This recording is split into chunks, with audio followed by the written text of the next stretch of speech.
You can use the same technique with cannon barrels.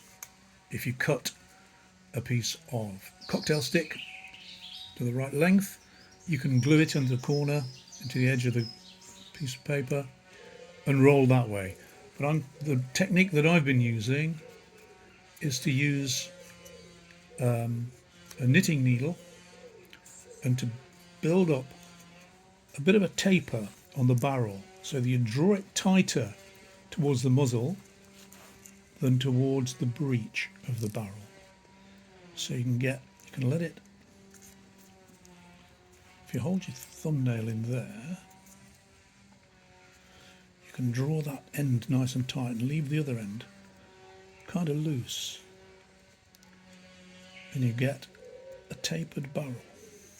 So when you've got that far, out with the glue again,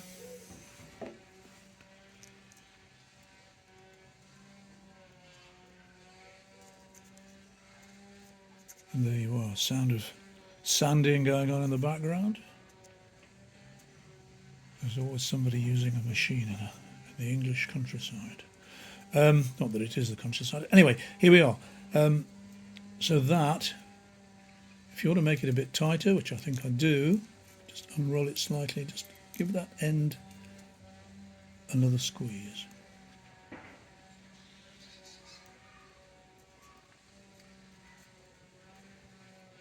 So there we have it. Burnish the joint. Always make sure the joint goes underneath when you fix the gun to the gun carriage.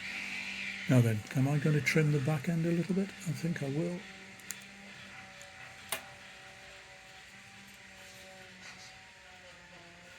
You can use the thing there to roll it. That's good. Right, so that's the barrel rolled. Other parts of the gun, tiny parts, we have the breech. Now, I'm going to demonstrate dishing. I often refer to dishing, and what you need is the fat part of your forefinger.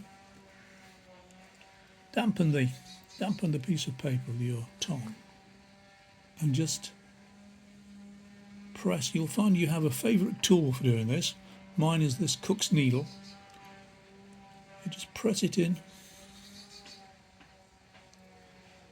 This is one of the ones that has one of the early ones, the early designs, where you can cut a notch out and fold it, but later designs don't have that, and really you don't need to use it either if you don't need to.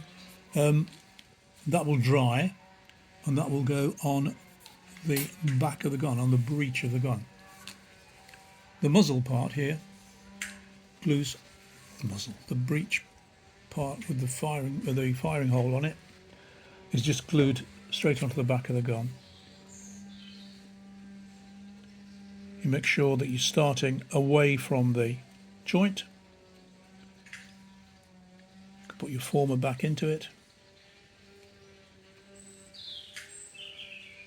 Just roll it. Doesn't even have to go all the way around because of this will be underneath the gun model, so this will disappear.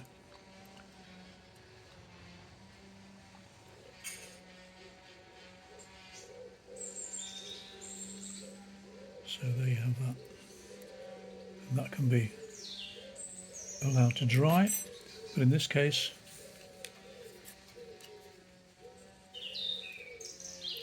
I'm just going to put that little notch there, just overlap that slightly. This is very, very tiny stuff.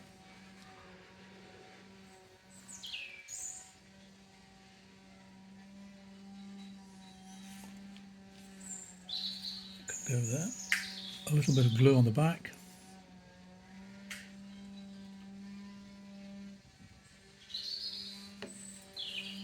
Just pick it up.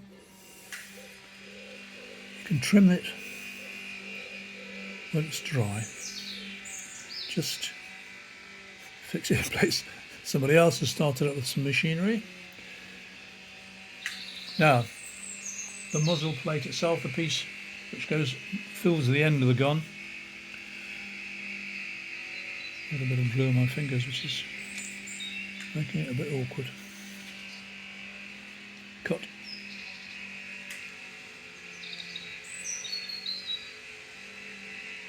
It's getting too noisy now.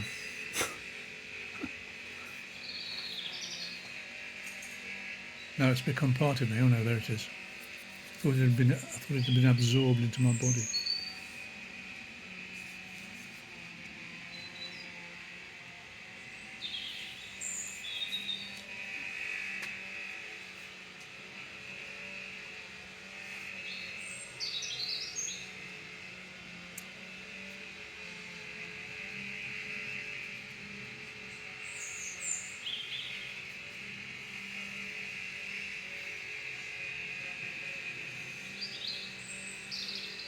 Are you ready to start again?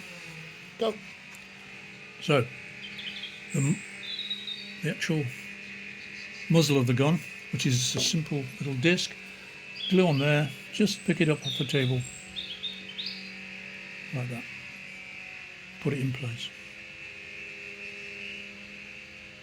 Some of the later ones actually have a black dot in them for the hole.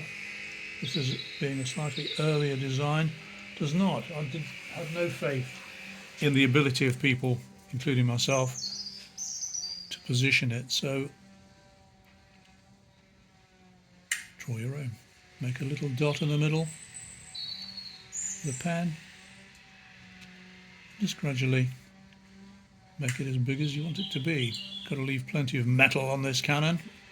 Don't want it bursting. There you go. So that's the cannon barrel.